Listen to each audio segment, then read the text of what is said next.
అనగనగా రామపురం అనే గ్రామంలో హరి అనే మెకానిక్ నివసించేవాడు. హరి చాలా కష్టపడే వ్యక్తిత్వం కలవాడు. ఊళ్ళో ఒక చెట్టు కిందే తన మెకానిక్ కొట్టు ఉండేది. తనకొచ్చిన దాంట్లోనే సంతృప్తిగా ఉండేవాడు. ఒకరోజు పని ముగించుకుని ఇంటికొచ్చిన హరి తన భార్య ఇలా అంటుంది. ఏమయ్యా, మన పిల్లలు పెరిగి పెద్దవుతున్నారు. మన ఖర్చులు కూడా పెరిగిపోతున్నాయి. ఈ చాలని ఆదాయంతో ఇల్లు గడపడం చాలా కష్టంగా ఉంది. నువ్వింకా ఎక్కువ పనిచేయాలి. వింటున్నావా? హరి ఆలోచనలో పడతాడు. ఏ పని చేస్తే తనకి డబ్బు ఇంకా ఎక్కువ వస్తుందో, కుటుంబ పరిస్థితిని బాగుచేయగలడో అని ఆలోచిస్తాడు. ఆ రాత్రి నిద్రపోతాడు. మరుసటి రోజు పొద్దున్నే లేచి కొట్టుకు వెళ్లి అదే పనిగా ఆలోచిస్తున్నాడు. ఎంత ఆలోచించినా ఎలాంటి సమాధానం దొరకట్లేదు. అలా ఆ రోజు సాయంత్రం కూడా కొట్టు మూసుకుని ఇంటికి చేరతాడు. ఇంతలో తన భోజనం తయారుచేసి ఎదురుగా వచ్చి నిలబడుతుంది భార్య. తనని చూడగానే హరికి అర్థమవుతుంది తన భార్య బాధపడుతుందని. రమా, ఏంటి ఇంకా అలాగే ఆలోచిస్తున్నావా? ఇప్పటికిప్పుడు ఏం చేయగలను? సమయంతో పాటు అన్నీ సర్దుకుంటాయిలేవే. ఏవయ్యా, మీకసలు ఎన్నిసార్లు చెప్పాను డబ్బులు సరిపోవట్లేదని. ఎలాగో అలాగా ఈ ఇంటిని లాక్కొచ్చేస్తున్నాను. నీకు మాత్రం ఏ దిగులు లేదు. బయట ఖర్చులు ఎలా పెరిగిపోయాయో చూశావా? నువ్వు మాత్రం ఇంకా పాతకాలం మనిషిలాగే నిప్పు నిజాయితీ అంటూ ఉంటావు. ఎప్పుడు గొడ్డులాగా పనిచేయడమే కాదు, కొంచెం బుర్ర కూడా వాడాలయ్యా. బతకటం బయట జనాల్ని చూసైనా నేర్చుకో కాస్త. నన్నేం చేయమంటావే రమా? నాకయ్యన్నీ తెలీదయ్యా.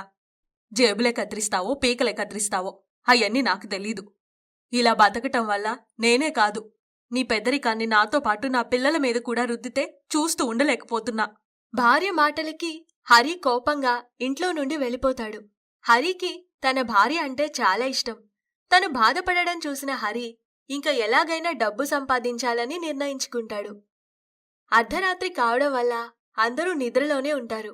ఇంతలో వీధిలో నడుస్తూ ఉన్న తనకి ఒక బైక్ కనబడుతుంది. వెంటనే హరికి ఒక ఆలోచన వస్తుంది. ఈ ఊళ్ళో ఇన్ని బళ్ళున్నాయి అంటే ఇవన్నీ పాడైపోతే నా దగ్గరికే రావాలి. అంటే రెట్టింపు డబ్బొస్తుంది అని ఆలోచించుకుంటూ వెంటనే ఒక మేకు తీసుకుని ఆ బండిని పంచర్ చేస్తాడు. అలా వరుసగా ఆ పక్క వీధుల్లో ఉన్న 4-5 బండ్లకు కూడా పంచర్ చేస్తూ ఉంటాడు. అలా చేయడం వల్ల మరుసటి రోజు హరి తన కొట్టు దగ్గరికి వెళ్లకముందే ఆ బండి యజమానులు హరి కోసం బారులు తీరి ఉంటారు. ఆ బళ్లన్నీ రిపేర్కి వస్తాయి. దాంతో ఆ ఒక్కరోజే తనకి ఎప్పుడూ రానంతమంది కస్టమర్స్ వస్తారు. ఏంటి, నేనెప్పుడూ ఇన్ని బండ్లు రిపేర్ చేయలేదు. ఈ ఆలోచన నిజంగానే గొప్పగా ఉంది. ఇలాగైతే నేను త్వరలోనే అనుకున్నన్ని డబ్బులు సంపాదించగలను.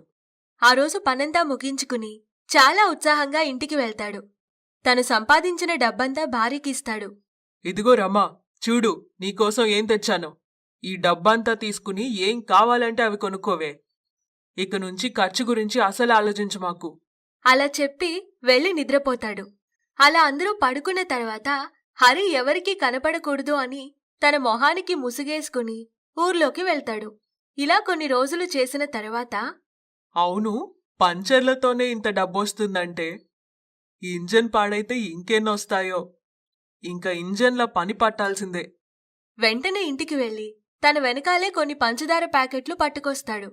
ఆ పంచదారని ఊళ్ళో ఉన్న బైకులన్నింటికీ పెట్రోల్ ట్యాంకుల్లో పోసేస్తాడు. ఇలా వరుసగా కొన్ని బళ్లలో వేస్తూ ఉంటాడు.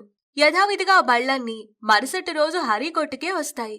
ఇలా తన వ్యాపారం రాత్రికి రాత్రే 2 నుండి 4 అలా మరుసటి రోజు బండిలో పంచదార పోస్తూ ఉండగా హరి చేసే పనిని ఒక వ్యక్తి గమనిస్తాడు.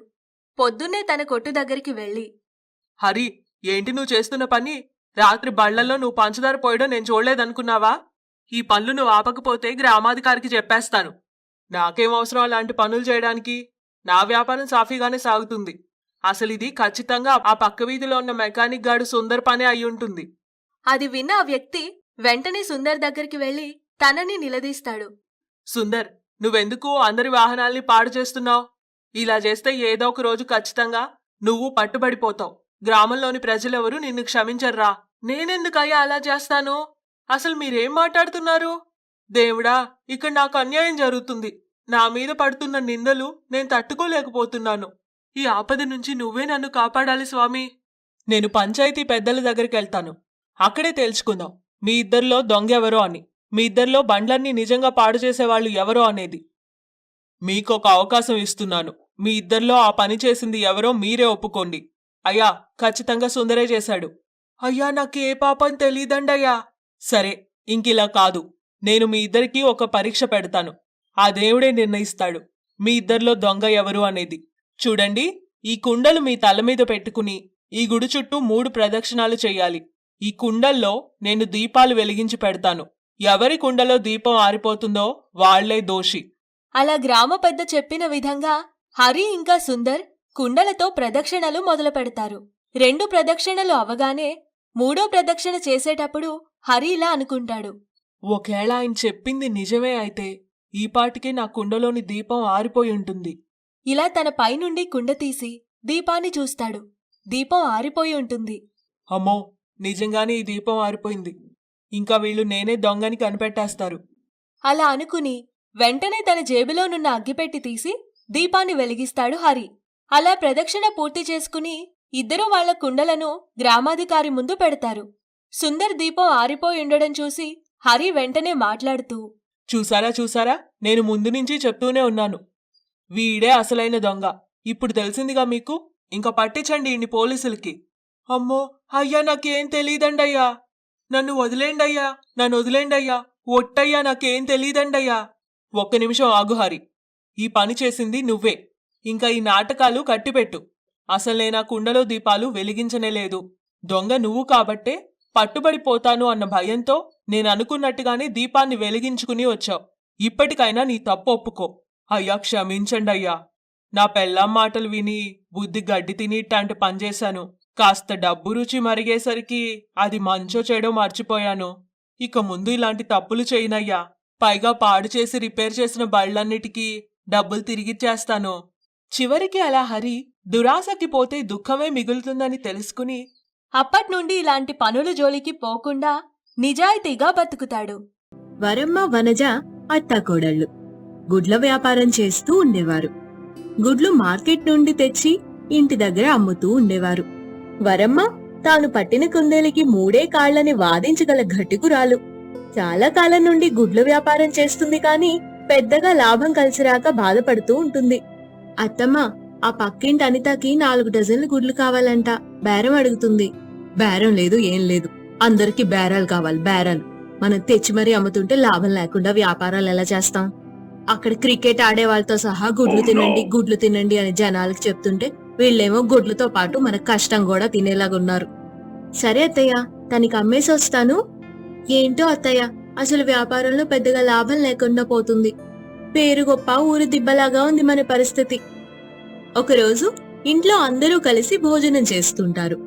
ఏమోయ్ వరం, నువ్వు గుడ్డు కూర వండి చాలా రోజులైందే. నీ చేతి కోడిగుడ్డు గుత్తొంకాయ కారం తిని ఎన్నాళ్ళయిందో. సరసం. అవునత్తమ్మా, గుడ్డు కూర వండి చాలా రోజులవుతుంది. మీరిద్దరూ గుడ్లు వ్యాపారం అంటూ గుడ్లన్నీ అమ్మేస్తున్నారు ఈ మధ్య. కాస్త మాకు వండండి అమ్మా. వండుతాలేరా, ఈ రోజుకి ఇది తినండి. అలా మరుసటి రోజు వరమ్మ గుడ్డు గుత్తి వంకాయ కారం కూర వండుదామని అప్పుడు వరమ్మ గుడ్లు ఉడకబెడుతుండగా గుడ్లుడకపెట్టే గిన్నెలో పసుపు పడుతుంది. అది చూసిన వరమ్మ, పసుపు పడినట్టుందే. పసుపేలే, ఏం చేస్తుంది, పొట్టకు మంచిదేగా. ఉడికిన తర్వాత అవి కొంచెం ముదురు రంగులోకి రావడంతో అవి నాటు గుడ్లులాగా కనిపిస్తాయి. అది చూసిన కోడలు వనజ, అత్తమ్మా, ఇవి నాటుగుడ్లా? నాకివంటే ఎంతో ఇష్టం. ఓసి నీ పొట్ట పెరిగా, ఏంటే ఆత్రం, కాస్త మెల్లగా తినవే. అత్తమ్మా, ఈ గుడ్లెక్కడివి? ఈ గుడ్లు ఎక్కడ పోలేవే. కాని ఇప్పుడు నేను మన దగ్గర ఉన్న గుడ్లన్నిటినీ నాటుగుడ్లు చేయగలను తెలుసా? ఇంకా జనం కూడా మామూలు గుడ్ల కంటే నాటుగుడ్లంటే బాగా కొంటారే. 5 రూపాయల గుడ్డిని 10 రూపాయలు అమ్ముకోవచ్చు. ఎంత లాభమో. ఇవి కూడా మంత్రం పెట్టి చేశానే. ఏంటత్తయ్యా, ఇవి మంత్రం పెట్టి చేసిన నాటుగుడ్లా? నువ్వేమి కంగారు పడకు, మంత్రం పెట్టిన మంచి గుడ్లే లేవే, లేదంటే నిన్నెందుకు తిన్నిస్తాను. అలా వనజ గుడ్లు మార్కెట్ నుండి తేవడం, వరమ్మ వాటిని పసుపు నీళ్లలో ముంచి లేపి నాటుగుడ్లని జనంతో చెప్పి 5 రూపాయలకు అమ్మాల్సిన గుడ్డుని 10 రూపాయలకి అమ్ముతూ ఉంటారు. అబ్బా అత్తమ్మ, మంత్రాలకు చింతకాయలు రాలతాయంటారు కాని మీ మంత్రానికి గుడ్లు నాటుగుడ్లైపోతున్నాయి. ఎలా అత్తమ్మా? చూడండి మనకి ఎంత మంచి లాభం ఉందో. ఆ ఇప్పుడు అవన్నీ ఎందుకు లేవే, మనకి లాభం బాగానే వస్తుందిగా. అలా రోజు వరమ్మ ఒక గదిలోకి వెళ్లి తలుపులు మూసుకుని మామూలు గుడ్లలో పసుపు వేసి నాటుగుడ్లలాగా తయారు చేస్తుంది. ఒకరోజు అనుకోకుండా వరమ్మ చేసే పనిని వనజ చూస్తుంది. ఆ అత్తమ్మ, మీరు చేసే మంత్రం ఇదా? అయ్యో అయ్యో, అరోకే, చుట్టుపక్కల వాళ్ళు వింటారు. సరేలే అత్తమ్మ, ఏదైతే ఏంటి, మనకి లాభం వస్తుందిగా. అలా వనజ వరమ్మ నాటుగుడ్లు చుట్టుపక్కల గ్రామాల్లో చాలా ఫేమస్ అయిపోతాయి. అందరూ వచ్చి ఆ గుడ్లే కొనుక్కుంటారు. అలా ఒకరోజు అత్తా కోడలు కలిసి మరుసటి రోజుకి కావలసిన గుడ్లు తయారు చేస్తూ ఉంటారు. అప్పుడు చూడడానికి మాంత్రికుడులాగా ఉన్న ఒక యాచకుడు వస్తాడు. అమ్మా, మాద కోళ్ళం తెల్లా, అమ్మా కాస్త గుడ్డు కూరుంటే ఇయ్యండమ్మా. అసలే కరోనా కష్టకాలం, దానం చెయ్యండమ్మా. వెళ్ళు వెళ్ళు, చేతులు ఖాళీగా లేవు. నాటుగుడ్డే వేయక్కర్లేదమ్మా, మామూలు వేయండి, అవే కదా మీ దగ్గర ఉన్నాయి.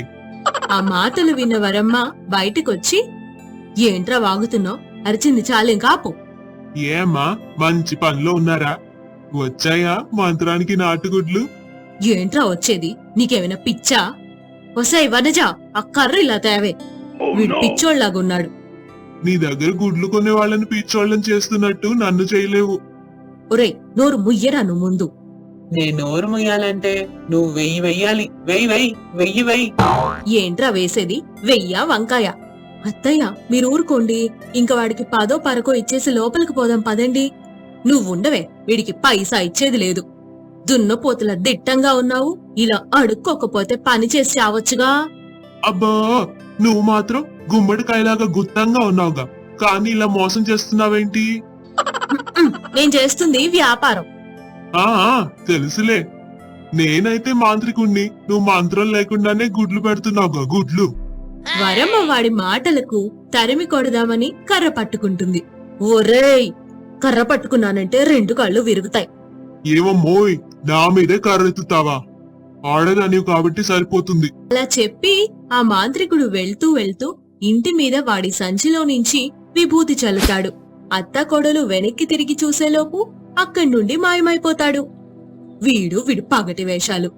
ఏంటే నువ్వట్లా గుడ్లప్పగించి చూస్తున్నావు? పద పద, రేపటికి సరుకు రెడీ చేసుకోవాలి. అలా ఆ రోజు గడుస్తుంది. రాత్రి పడుకునే ముందు, అత్తమ్మ, నాకు చాలా భయంగా ఉంది. పొద్దున వాడేదో చల్లాడుగా, ఏం జరుగుతుందో ఏంటో. పైగా వెంటనే కనబడకుండా పోయాడు. అసలే ఇంట్లో మావయ్య గారు మీ అబ్బాయి కూడా లేరు. నాకు చాలా భయంగా ఉంది. నీకేం తెలీదు, చిన్న పిల్లవి. నేనిలాంటి వేషగాళ్ళని చిన్నప్పటి నుండి ఎంతమందిని చూసుంటాను. వాడి మొహం ఏ గోడచాటునో దాక్కునుంటాళ్లే. పడుకో ఇంకా. అలా ఇద్దరూ నిద్రపోతారు. పొద్దున్నే లేచి చూసేసరికి కోడలు లేచి బయటికి వెళ్తుంది.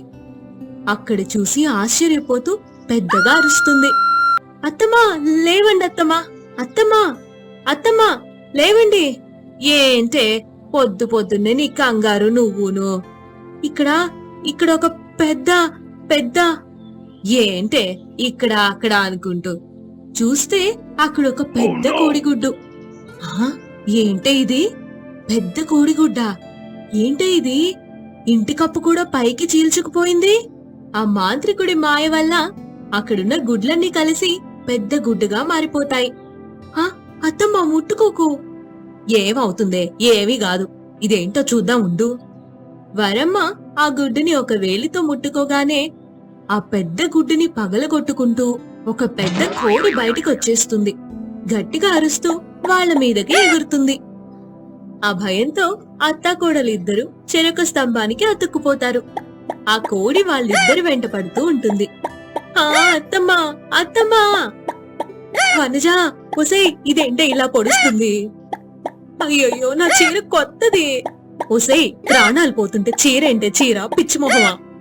వనజా, పదవే, కోడి నీళ్లలోకి దూకలేదు. ఇంటి వెనకాలన్న చెరువులో దూకుదాం పద. అలా ఇద్దరూ కలిసి పారిపోయి ఇంటి వెనకాలన్న చెరువులో దూకేస్తారు.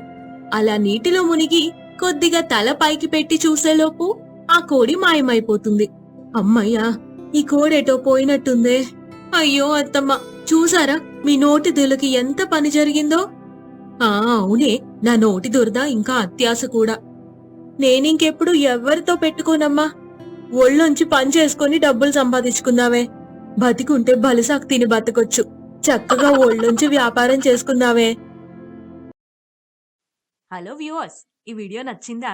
ఇలాంటి బోల్డ్ వీడియోస్ కోసం మా ఛానల్ ని సబ్స్క్రైబ్ చేయండి. అలాగే ఆ గంట కొట్టడం కూడా మర్చిపోకండి.